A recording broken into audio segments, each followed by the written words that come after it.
Hello, everyone. It's Kate Stillman with the Yoga Healer Show, and I'm really excited to talk chocolate in Ayurveda with Alak Vasa of elementstruffles.com. I heard of you, it was like one of these things where someone in our community was like, have you tried Elements Truffles yet? And I said, no. And she's like, well, have you heard of Alak and her story? And I said, no. And she was like, could not believe that our worlds that I hadn't intersected with your world, really. Not that our worlds hadn't intersected, but just that I was so out of the loop on this one.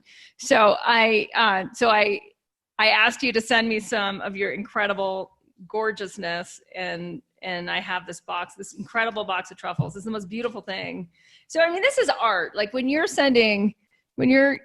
isn't just like, let's make money off chocolate. This is Ayurveda inspired artisanal chocolate. It's raw, organic, sweetened with local honey and no dairy.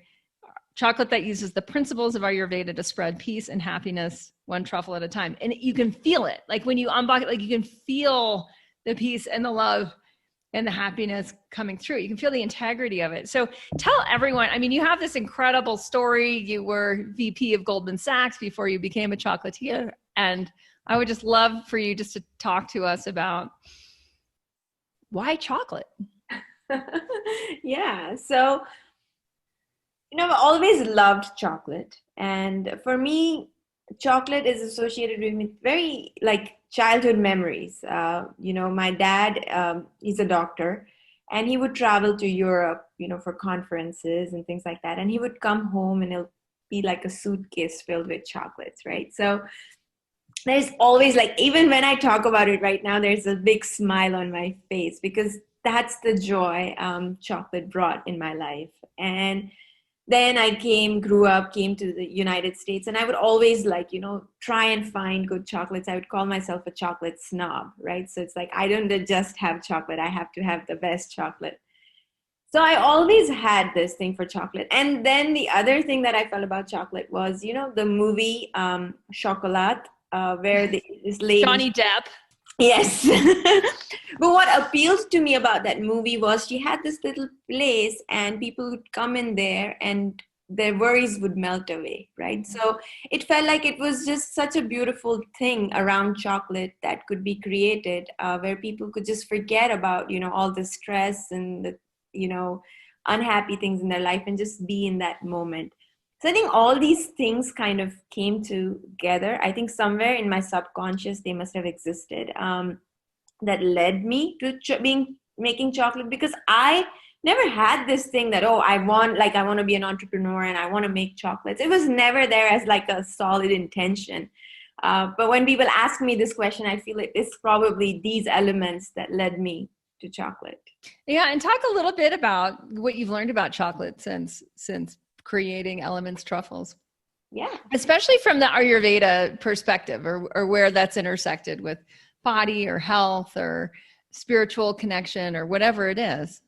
And see, that was another thing, right? So I wanted to do chocolate, but also when me and my husband, we decided to start the company, one thing that kind of really led me to do this was my meditation practice.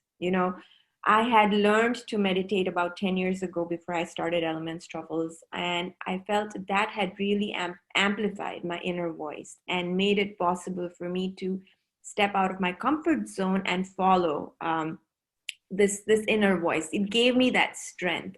So when we started the chocolate company, one thing we wanted to do was bring in that element, right? That element of meditation, that element of Ayurveda, because as we started meditating, a lot of Ayurvedic principles started coming back in our life. Growing up in India, our meal was always balanced, but did I appreciate it? No. It was like, okay, mom, it's the same old thing again, or it would always be driven by what tastes good or what you want to eat. But when I came, I just want to clarify, when you're talking about balance, you're talking about the 6 tastes. Exactly. Yes. The 6 tastes. And also, the balancing the doshas, because based on the time of the year, the dishes would change. Yeah. And all these things were just naturally integrated in our life, but we never valued it because it was just there and there was no knowledge about it. But now we were interested. Now it was becoming a way of life for us. And we thought, this science is so amazing. You know, it talks about balance. It can be a way of life versus diets, which come and go, right? Like, I feel diets bring in rigidity. I can't do this, I can't do that. Whereas Ayurveda is like, okay, listen to your body right now. Listen to what's happening around you right now, and then bring it in. So that was the science we wanted to bring in with chocolate. So that is where, even from day one, I think when we started in 2016, not many people, were familiar with the word Ayurveda. I feel now in 2020, I hear a lot more people talk about Ayurveda, understand it. At least they've heard the term. But at that time, nobody had heard it. And a lot of people were like, why are you making this your tagline? Why are you calling it Ayurveda inspired? Nobody's going to understand you. But that was the whole thing, is we wanted to use chocolate as a medium to kind of share this beautiful science of Ayurveda by infusing it with those herbs, by infusing those principles of Ayurveda around simplicity of ingredients, clean ingredients, high vibes. So that's kind of where, right from the beginning, it was where we were very sure that we wanted to do something with chocolate and Ayurveda, and hence, the tagline, Cacao meets yoga, more at a generic, because I think Ayurveda is yoga for, your inner body, for your nutritional science. I kind of ran into the same thing when I named Yoga Healer in 2001, where it was like, it's all Ayurveda, but no one knows the word. They can't spell the word. And it's healing with the principles of yoga, which is Ayurveda. Right. Let's talk a little about cacao. Mm-hmm. Yeah. And the essence of cacao, and why, particularly women are attracted to it, particularly why we've seen a massive explosion in the quality of chocolate. That's, to me, I can see a direct parallel with the explosion and the popularity of yoga. And it's like, where yoga is popular, chocolate is more sophisticated. Not necessarily, simple and sophisticated both at the same way. You know what I mean? Like the market for chocolate is more sophisticated, including the quality of ingredients and the quality of consciousness in which cacao is then created into pleasurable things to eat. Yeah.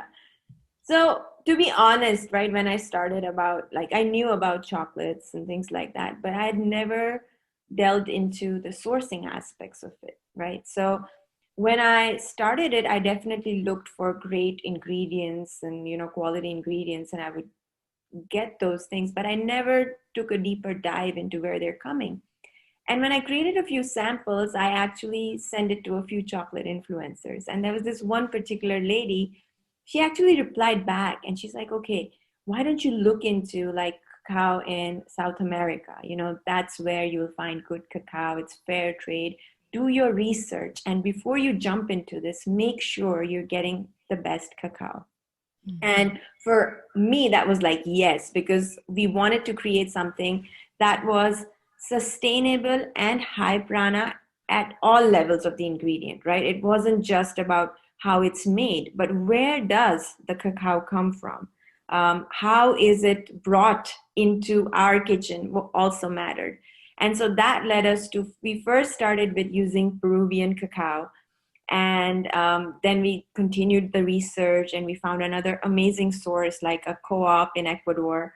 And we now get our cacao from them. And just working with people, again, there's an exchange of energy at each level, right? Yep. Like the partners that you work with make such a big difference. So that's where the whole cacao journey started for me, to learn about, how it's cultivated, what are the different types of beans, how it's made. And for me particularly, I wanted to use honey as a sweetener, which was kind of a challenge that we took upon ourselves because mostly traditionally, cacao is usually made with cane sugar. So that led me to kind of doing more research on how you could actually use honey, which has high moisture content, and integrate it with cacao. So again, I'm digressing a little, so I'll come back to, the benefits of cacao. But I feel like cacao is so good when it's made with the right ingredients, when it's clean, when it's not processed, right? It was called the food of gods.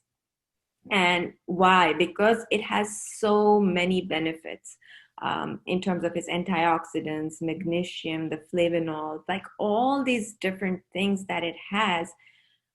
Naturally, our body is gravitated to that.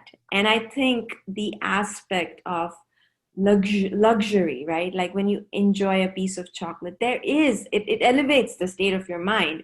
And it's from two things. One is definitely, the ingredients in cacao are kind of mood elevating. But at the same time, there is this memory always associated with chocolate, with something that is celebration, which is something used as a pick me up, when you're not feeling that great. So I think I just tapped into my love for chocolate in that space to really go for it, because these were the things that chocolate did for me. It always made me smile. It uplifted me. Like when I used to work on the trading desk, I would always have a little chocolate bar on my desk. So anytime things got too stressful, that little piece of chocolate went a long way for me. Well, I'm glad that you mentioned the high prana, because I think that's really why chocolate and yoga have exploded together, along with like green juice and other high prana foods, right? Or the whole, even we could say like the superfood industry, of which cacao is part of. And so this desire to have more life force energy in our blood, in our mind, right? In like the main carrying channels, or the shrotas in Ayurveda. Is like we want, as we become more connected and interconnected, we have less tolerance for ama. We have less tolerance for that which blocks consciousness, and we have more desire for that which leads to a more interconnected experience in the self first. And then, like you mentioned, food of the gods, there's also something that happens with different like you said, mood altering substances that or foods that are they're just naturally infused with an energy of connectivity or an energy of an elevated spirit. And that's something that I think, I just want to mention that, because as people start doing more yoga, or as people start to do intermittent fasting, or anything that gives them a little bit more space element or ether element, there's then room for a higher vibration to come in. There's room for prana then to really infuse the physiology, infuse the mind, and start to infuse our relationships. And when you talk about the relationships and how that's such a huge part of elements, truffles, and what the quality of that is, it's like you're infusing the chocolate with the energy of the relationships, which are these high prana relationships, where you're connecting with the people that are working the land, that are exporting to, people that can buy, and like the quality of that all has an essence, and that essence is actually what we want more of, especially people that can buy chocolate, that have that kind of, that kind of have the kind of income to say, like, I want something that meets all of these different needs that I have much more specifically, and I want high quality rather than high quantity. And all of that comes through in the essence, right? And that's what we find really happens with yoga. It's like the more conscious we become, the more it's like we actually need a lot less, because we're supported from within by prana. We're not craving this and that and the other thing. We're not craving the busyness of too many things in our lives. And so we start to have wants that are so much more energetically specific. Yeah, it's like all about mindful eating. And that was one of the inspiration, even for the size of our truffles.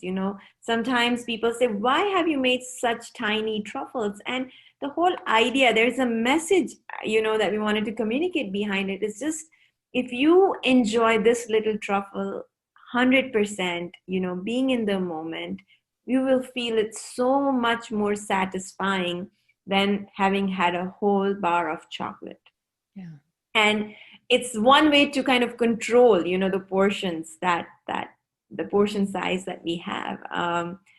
And going back to prana, I wanted to add one more thing that we do, which I feel very proud about, which we don't talk about much, is while the chocolates are being made, we actually play these ancient sounds in the background. So we have these ancient sounds playing in our kitchen 24/7. And that is to infuse that subtle positivity in the food, in the state of the mind of the people making it. Because, mind is such a thing that not each day is similar. Someday you wake up and you probably don't feel like getting to work, but you have to show up. And these sounds is what kind of cleanses that energy, or that negativity that sometimes our mind carries, which does go into the actions led by that. So I feel like each thing matters so much. And my biggest validation is when people tell me, oh my God, I feel just so happy, eating your chocolate. And that says, yes, we're doing the right thing. And people can feel that a little intention that we put behind, every piece of chocolate we make. Reminds me when I was in Ayurvedic medicine school and packing herb formulas for clients, and just like we'd chant mantras. It was like, okay, with this herbal formula, chant this mantra and infuse the energy. And I want to make this practical for people who are listening around, like often when we're cooking food for ourselves, we're and if we're overeating or we're not really satisfied by our foods, to really look at like what's happening in my mind, like what are the thoughts playing in my mind, or what are the conversations happening in my kitchen while I'm making a meal for myself or for my family. And we get to choose, right? I think like if yoga teaches anything, it's the power of choice. Like you get to choose how you use your mind. You get to choose the thoughts you think. So when you're making food, you're infusing whatever's going on in your mind into the food that you're making, which then becomes the tissue of your body and becomes the emotions that you'll double up on, right? That you'll end up experiencing more of. So the more intentional we become, the more we can actually influence how we feel in the future. Absolutely. Couldn't agree more. And I think the more you practice yoga, the more you're aware of the prana in the system, the more aware you become about the state of your mind. And there have been times when I feel like, okay, you're cooking and your mind is just flooded with the negativity, right? With whatever is happening. And that's when I tell myself, it's okay to give myself a break. I'm not going to cook right now. I'm probably going to go meditate or order in or whatever option I have, and give myself that space. And that just completely shifts it. Otherwise, well, like you said, it's like double downing, right? You're already feeling negative and then you're feeding that back into your system. So I'm so curious, like what skills that you garnered as being a VP at Goldman Sachs, like what skills have been the most useful to you in Elements Truffles? Because it's quite the transition. Yes. And I'm happy to say I've forgotten most about my life on Wall Street. But I would say, I think working with people is definitely a strength that I garnered, working at different corporate settings, right? Like how to build a team, how to understand people, how to work so that, you get the most productivity while taking care of people. And that was something I also learned, is what not to do, right? I felt like in these corporate settings, one of the biggest thing was that people are not treated as human beings. People are treated as a resource, which means, no attention is paid on their emotional well-being, their mental well-being. What is expected of you is to come in and just be productive and leave, right? And so when we started Elements Truffles, we have actually invested in our people. We call it a human-centric company first. So all the people who join the team, we invite them to a meditation program and a breathwork program. And they're allowed to use the company time of 30 minutes to come and breathe and meditate, if they feel like doing that on any given day. And actually that's, while we are investing in them, I think that's a bigger investment in the company. Yeah, sure. When they're happy and they're productive, everything just moves so seamlessly.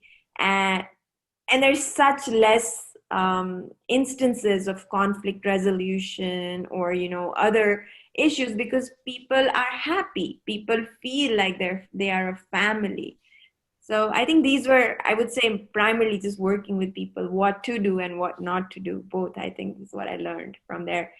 Finance is not something I carried forward from my, old job to the new job. I've actually switched completely to the creative side and let my husband manage all those things around it. Because while I was good at it, it didn't feel like it was something that brought me joy or connected with me personally. I really enjoy, working with people, working on the creative aspects of things. And yeah. In Living Ayurveda, it's super practical, it's super down to earth, and we wanted to make a difference in your life, honestly, the moment you start. Hi, it's Kate Stillman, and I'm going to tell you about how the Living Ayurveda course works and why it works the way it does work. A part of my natural personality is that I'm a futurist. I'm an innovator. I can't help it. It's just the way that my awareness works and has always worked. So I'm always looking at how do we make Ayurveda practical to solve for our biggest problems, at home, in nourishing ourselves and getting deep rest and passing on the habits to those who our lives affect. If we understand our habits are truly not our own, we say, hey, whose habits affect me and whose habits am I affecting? And can we align those habits with the kind of radiant longevity that we want to experience, right? Year by year, decade by decade by decade by decade in our road ahead.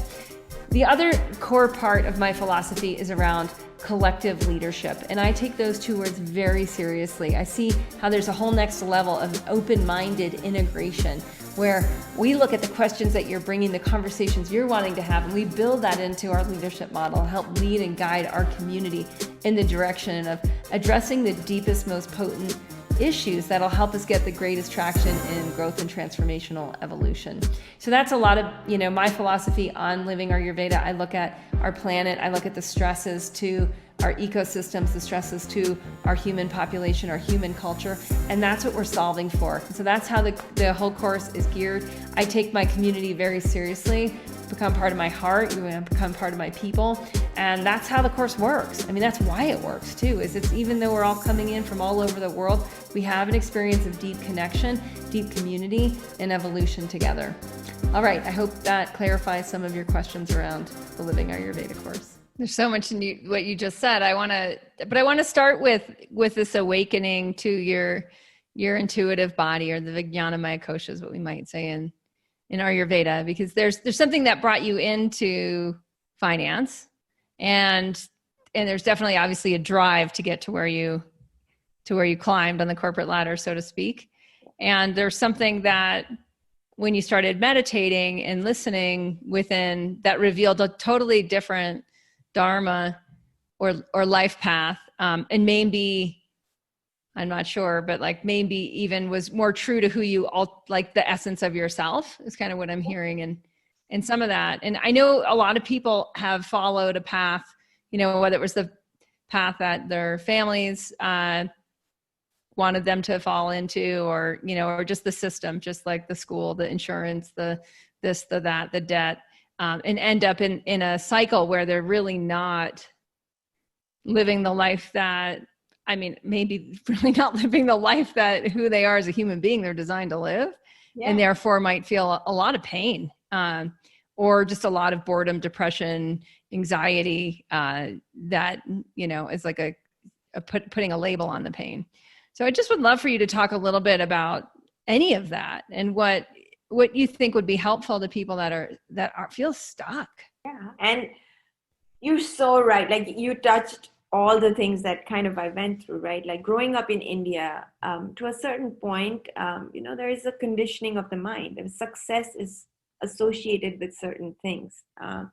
And for me, growing up, making truffles isn't high on that list. No, it wasn't at all.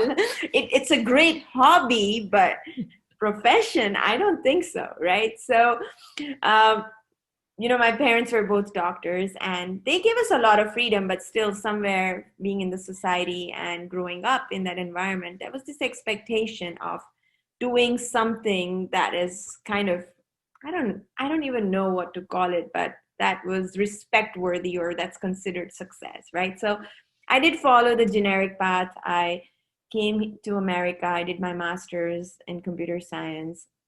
I got my first job, at Cisco Systems. I enjoyed technology, but then I got bored with it. I went to Goldman. I got an opportunity in finance. I got to be a trader, and I enjoyed it to the point where I was problem solving, and it was getting me like I enjoy the problem solving aspect of things, is what I've learned looking back. So I did enjoy it, but every time outside of work, when people wanted to talk about what you do, I would not want to go deep into that subject. Somehow I would just say, yeah, I work here. And then I wanted to switch topics, right? And I think To that's what? To what did you enjoy talking about? I'm so food. curious. Food. Yeah. Yes. Okay. Yeah. Desserts. I think desserts was my thing, right?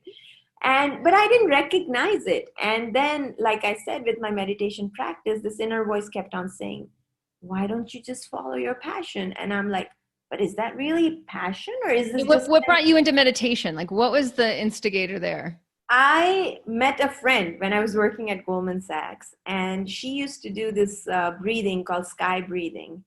And we connected just generally talking about life. And, we would walk a long distance from the Goldman office to the train station. And every time we would have this deeper conversations about life. And she was like, I think you'll really enjoy this program. So, one thing led to the other, and I did the program. And thanks to my husband, because he was more regular at doing it, which brought out the competitive spirit in me to say, okay, if I don't do it, I'll be left behind in this spiritual race that I was in. But yeah, that was kind of what led me to get connected, to my inner self. And yeah, this inner voice would pop up, and I was like, no, but what if it's just out of boredom? So then what I did was I actually started working at a local patisserie. It was right across from my workplace. I really loved their pastries. And I went and asked the chef. So you'd like exit Goldman Sachs and enter patisserie. Exactly. Yes. Yeah. And I would go every Saturday. I would start my day at like 5:30 till noon is when I would work in their kitchen also. And it was a lot of hard work. It was a completely switch, because I would be sitting at my desk versus now I'm on my feet for over 6 hours. And it was exhausting, right? After a long week, you're doing this. But I still had a big smile on my face. I was enjoying it. And so I knew this was more than just, I just need to switch things up. And still, it took me a few years where then I was like, if I don't leave now, I'm going to have a regret in my life. And I don't want to live a life with a regret. If I don't succeed, if I learn something from this, that is completely fine. But I'm going to take this leap of faith. And when I decided to do that, of course, everybody stepped in. My husband was super supportive, but everybody in the family was like, are you sure? You have such a comfortable life. Why do you want to change things up? But in the end, they all gave me the space for me to kind of jump into that. And I would say the first 6 months after quitting were great, because I had creative freedom. I had all these things to do. But then the real questions started coming in. So what are you going to do with your life? What are you doing, right? What's next? All these questions now became real again. And that's when I started playing around with these recipes, and started going out there in the market to kind of test them out for market validation. But even after that, I would say for another year, it took me another year to really feel comfortable in what I was doing. I still, because I was doing my Wall Street job for so long, my mind was conditioned that was, when you did something like that, it was important. When I'm making chocolates, it's like somehow I had failed. That's why I was doing it. So every time I would step into New York City, or I would see people dressed up going to work, I would feel something in my heart. I would feel like, oh, I don't have that, even though I had left it by choice. But after a year and a half was when I felt like this comfort zone must have expanded, right? I had stepped out of it, and now I was looking at the world from a completely different perspective, and it gave me tremendous confidence. I changed, I feel, as a person. I don't think I would have been able to have a conversation like this that I'm having right now, speaking from my heart, because before it was never my heart. It was always something that I had learned or I had read about, but it was not me. Whereas now I feel I'm bringing myself in the product, in the team, in everything I do.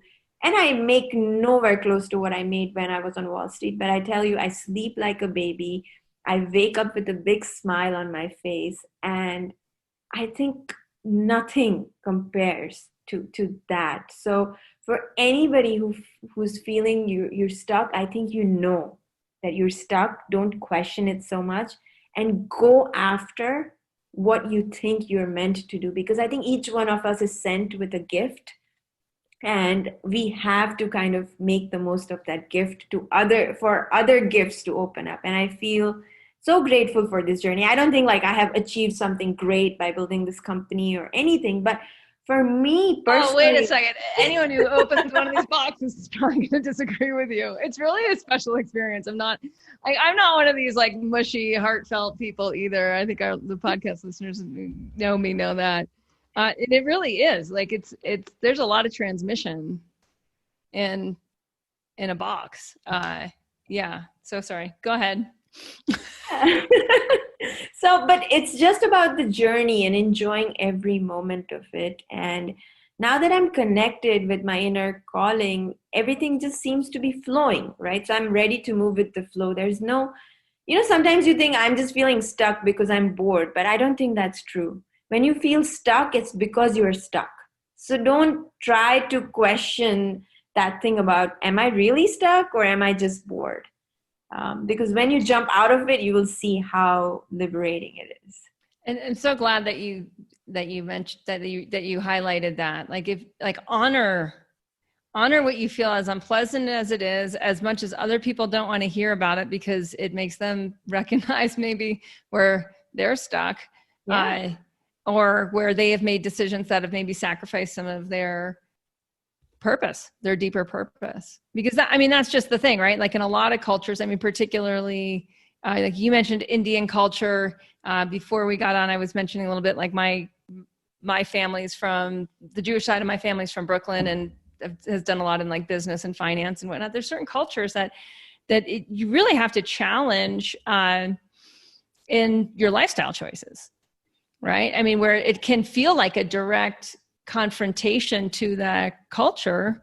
And so people from that culture who've made those choices and made those sacrifices to uphold that can feel like, oh, you're making a big mistake. Oh, it's not as easy to get back in as it is to get out. Or you'll hear these things. And yeah, I know when I moved out, I moved out west to be a ski bum at like 23 years old. And I was able to actually telecommute in 1996 from Washington, D.C. I was working for the International Institute of Energy Conservation, working on global warming politics and policy. And my dad, because he'd been in computers, he gave me a laptop. So I was like, I have my own computer. I can just do this from the ski town instead of being in Washington, D.C. And they let me do it for a while. And I think anyone who really who does follow their heart, as sort of sappy as that sounds, who like lives a life of aligned choices, there's always going to be rebellion. There's always going to be a rebellion from either family culture or current culture. And it's becoming more normal. I think a lot of millennials have, like, there's a bit of an expectation that they can do whatever they want and figure it out along the way. I'd say much more so than maybe for people that are Gen X, and definitely not for the boomers. But there's still a sense of like how to honor those feelings, how to honor the feeling of stuck. And like you said, it's different than bored. It's really a sense that something else has to happen. And then what I also want you to go a little bit more into is like when you make a lifestyle choice where instead of it just all being about the money or the paycheck or the ego that goes along with that, it being more about quality of experience, quality of life, and what other riches there truly are that you've found? I think so many, but for the first and foremost, it brought back my faith that this world is filled with a lot of good people. And because I felt so supported on this whole journey by the community, by the partners that we work with, there are more people in this world who want to do good than you ever know. And I think if you step into that world, you will see how many of those are. And I think that itself kind of elevates your prana, elevates your vibrations and attitude towards life. So that was one of the first and foremost things. Which is huge. I mean, that, like, what you're basically saying there in my interpretation is like your operating system switching from like life negative to like life positive, that was a switch. Yeah, absolutely. And it's a big switch, because then suddenly everything that you saw in a certain light changed around you. And that inspired you to do more good, because you're like, yeah, I have to be a part of this, community, or this, I don't know, revolution, or whatever that's happening around me. And I think little things, right? Like I slept better. My health improved. Something I struggled with so much. I had asthma. I had so many other health issues that I struggled through, which my dad, who's a doctor, would always tell me, I think it's because of your lifestyle, because of your stress. And I would say, no, I live a pretty good lifestyle. Like, I'm so comfortable and I have no stress. Like, I was in such denial about stress and how that could impact my health. But looking back in the last 4 years, like my body feels so much different. I have gained weight. I no longer need to be on so many different meds that I used to be on. So I think that has been one of the biggest wins. And I think the older you grow, you realize how health is your biggest wealth, right? Yeah. So yeah, I think those are a few things. And then I think for me personally, it has given me immense confidence that, even if once this is over, this does not work out, I had this fear that if this fails, then what? And now I have so much confidence that if I could do this, I can do anything. Like anybody would be very lucky to have me, which is a completely different shift. And I'm not saying it from an arrogant standpoint, right? But it was more like I always felt so like, oh, who will have me? Or how will they know? Or why will they even hire me? To now my mindset has changed. Yes, whoever has me on their team, I'll definitely make it worth their time. So that whole shift in my mental state is another big win for me. What I'm hearing in that is fasta, right? That term from Ayurveda that is seated in the self, and it's not something you can buy with money, right? Yes. It's not something someone else can give you, like a massage. It's something that's it's established. Yeah, exactly. And that sense of when we have that, there's a confidence from within. It's a grounded confidence. There's a trust and understanding ourselves and the cosmos, which can seem so out there, but it really feels more in here. And the sense of like just being in all of your life experiences and all that you've learned and gained, like the universe can use any of it at any time. Yes. And so it's just responding to the need or responding to the calling. Does that resonate? Yes, absolutely. Absolutely. Yes. Well, it's just been such a delightful time with you. I just want to hang out. But I want you to talk a little bit so we talked a little bit about the truffles, talk a little bit about Cocoa Fuel, these maple glazed cacao nibs that you sent me. I'm so glad you asked me this question, because this is one of the products I am like so proud about, because it happened. Like this whole product, like how it came about was just so, I cannot even take credit. I'm going to open it. I haven't tried them yet. I wanted to do this live. Go ahead. How did you figure out Cocoa Fuel? So I think, cacao nibs are kind of the rawest form of cacao that you can really enjoy. Amazing. Oh. I'm trying the lemon one. Oh my gosh. Yep. And what happens is you're not able to enjoy the cacao nibs just because they're very bitter, right? They're astringent, and it creates that dryness in your mouth. So I was like, okay, what can I do with it? So I think one day I was just doing something and I decided to use maple syrup because I had it at home. So I soaked the nibs in maple syrup, and then I threw them in a pan, like a saucepan, and I started working with it. And as I was working with it, I felt like in my mind, again, the thought came, okay, how about adding lemon? Because at that time, maybe that was what my body was craving, or I don't know. Yeah. And I added lemon juice to it and I let it cook. And I didn't know they would turn into something like this, I swear. But I think I wasn't paying attention to it, and something happened, and the sugar crystallized, and they became maple glazed cacao nibs. And I tried it, and I was like, whoa, this is like so good. And then I had my husband try it. And of course, I had to refine the recipe because it wasn't this recipe the first time, but it kind of gave me that thing. And then that led to like, oh, my husband's like, why don't you make cardamom? Somebody else is saying, why don't you make this flavor? I was like, I cannot make so many flavors. So let's finalize on two. And that's how we got lemon and cardamom. But I love this product. Like, it's just such a great way to have cacao nibs. Well, I'm going to put it, I do a lot of mountain biking, and I'm putting it in my mountain bike pack. Yay. Oh, they're so good. I mean, and it's surprising because I was like, oh, lemon, that's fascinating. I mean, cardamom I get, but it's really, so also talk about the ashwagandha infused dark hot chocolate and why ashwagandha is so good in dark hot chocolate. So again, the whole, if you look at our entire product line, the main idea was to kind of bring in the elements of Ayurveda into every product we make. So our chocolate bars have like turmeric and cardamom and rose and all these different moringa, all these different herbs infused in them. And so with drinking chocolate, we first started with adding turmeric to it just because of this, the benefits of its antioxidants and all of those things. But ashwagandha, I feel, is such a powerful herb that never got that spotlight, right, for what it is.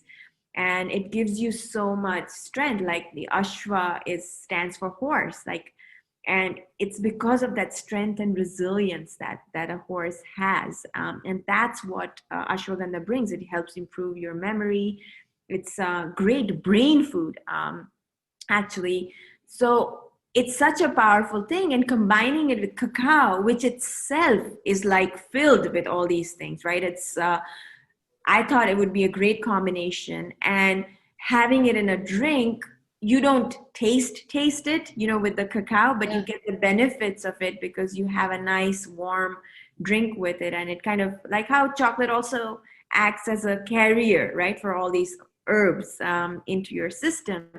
So I felt like this is a great way to just bring in ashwagandha into the drinking chocolate. What I love about what you're doing is it's like there's this real separation for, I find many people where there's food and then there's supplements, or there's food and then there's medicine. But in nature, it does not work that way. Like food is always, it's all full of qualities. It's all full of nutrient densities. It's all full of different effects that it has on the tissues of the body in the certain season, certain time of life, certain stage of the plant. And by mixing them, by saying like, oh wait, it's hot chocolate, but it's got ashwagandha in it, it's starting to merge these worlds where I find people become more aware that all plants are medicinal, that all plants have qualities, and it's more of understanding like what your body needs and wants, which has to happen through diversity. So we can't just always have, the same foods all the time, which is, exactly. I think, so common And I think for me, the inspiration was, again, my mom, or the type of food we ate growing up was like our curries would always have turmeric in it, right? So, or all these different balancing herbs are part of our diet. We never had it as a supplement. It was just part of a recipe. And I think slowly that got lost. Even now, I think a lot of Indian cooking has a lot of these herbs and spices in it for a reason, right? Yes. Like why you add this and why you add that. But because there's not much knowledge, it's almost viewed as a recipe versus, actually infusing these herbs as part of your meal. Yeah. Yeah. Amen. Amen. Well, I've so enjoyed talking with you, Alok. I'm so glad that you're creating Elements Truffles, and people can go to elementstruffles.com to get your cocoa fuel and to get your box of truffles. It's amazing, amazing stuff. And we'll put a bunch of links in the show notes. So thanks so much for hanging out with the Yoga Healer podcast, people. Thank you for having me.